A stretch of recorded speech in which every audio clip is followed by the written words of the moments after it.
आप सभी का दिव्य साधना चैनल में बहुत बहुत स्वागत है। आज हम बात करेंगे फागुन महीने में होली से 8 दिन पहले लगने वाले होलाष्टक। ये कब शुरू होते हैं और कब समाप्त होते हैं, और इन होलाष्टक के दिनों में कौन कौन से कार्य नहीं करने चाहिए, अर्थात कौन कौन से शुभ कार्य करना वर्जित होता है।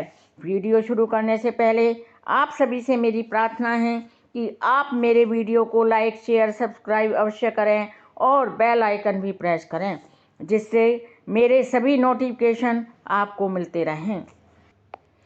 फागुन महीने की शुक्ल पक्ष की अष्टमी से लेकर होली दहन तक होलाष्टक माने जाते हैं। कहते हैं फागुन महीने की शुक्ल पक्ष की अष्टमी से लेकर होलिका दहन तक हमारे सनातन धर्म के अनुसार, हिंदू ग्रंथों की मान्यताओं के अनुसार ब्रह्मांड में 8 ग्रह बहुत ही उग्र रहते हैं।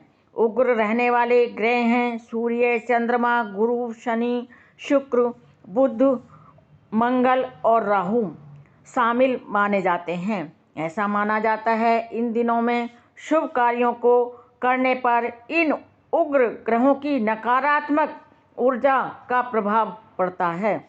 यही कारण है कि इन होलाष्टक के दिनों में कोई भी मांगलिक कार्य नहीं करने चाहिए। ऐसे बहुत से कार्य हैं जो होलाष्टक के दिनों में करना वर्जित माना जाता है। इन दिनों में विवाह, शादी, सगाई, मुंडन, नामकरण जैसे 16 संस्कार करना वर्जित माना जाता है। होलाष्टक के दिनों में नया मकान, गृह प्रवेश, नया वाहन और कोई अन्य संपत्ति भी नहीं खरीदनी चाहिए। इन दिनों में यज्ञ, हवन जैसे कार्य भी नहीं किए जाते। इन दिनों में आपका यदि नया जॉब लगा है तो आप या तो होलाष्टक से पहले या होलाष्टक के बाद ही ज्वाइन करें। इन दिनों में जिस लड़की की शादी नई नई होती है, यदि पहली होली है तो उसे 8 दिन पहले ही, अर्थात होलाष्टक से पहले ही उसके घर भेज दिया जाता है। इसका कारण यह है कि उस नई नवेली दुल्हन को होली दहन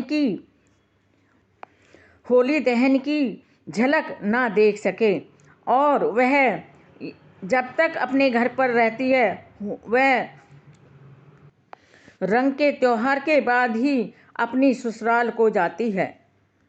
इन दिनों में अपना कोई नया व्यवसाय भी नहीं करना चाहिए। वैसे आप इन दिनों में पूजा पाठ अवश्य करें, कीर्तन भी करें, जिससे जो वातावरण में नकारात्मक ऊर्जा फैली हुई है उसका प्रभाव कुछ कम हो सके। पौराणिक कथाओं के अनुसार हिरण्यकश्यप ने अपने पुत्र प्रहलाद को इन्हीं 7 दिनों में बहुत यातनाएं दी थीं, अर्थात उसे तरह तरह से प्रताड़ित किया गया था। 8वें दिन हिरण्यकश्यप की बहन होलिका ने प्रहलाद को अपनी गोदी में बिठाकर वह अग्नि में बैठ गई थी, लेकिन भगवान विष्णु की कृपा से प्रहलाद का बाल बांका भी नहीं हो सका और होलिका जलकर भस्म हो गई थी। तभी से इन होलाष्टक को मनाने की परंपरा की शुरुआत हुई है। इन 8 दिनों में होली का दहन करने की प्रक्रिया शुरू हो जाती है। पूर्णिमा के दिन शाम को होलिका का दहन किया जाता है और अगले दिन इस खुशी में रंगों का त्यौहार मनाते हैं। लोग एक दूसरे को रंग लगाकर आपस में खुशी का इजहार करते हैं, गले मिलते हैं। इसके बाद फिर मांगलिक कार्य भी शुरू हो जाते हैं। होलाष्टक को लेकर एक अन्य कथा भी बहुत ही प्रचलित है।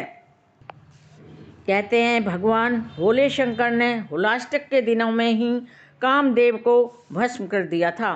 कामदेव ने भगवान भोलेनाथ की तपस्या को भंग करने की कोशिश की थी। ऐसा करने के अपराध में भगवान भोले शंकर को बहुत ही क्रोध आया और उन्होंने अपने तीसरे नेत्र से कामदेव को भस्म कर दिया। कहते हैं कामदेव ने भोलेनाथ की तपस्या को गलत इरादे से भंग नहीं किया था। कामदेव की मृत्यु के बाद सारे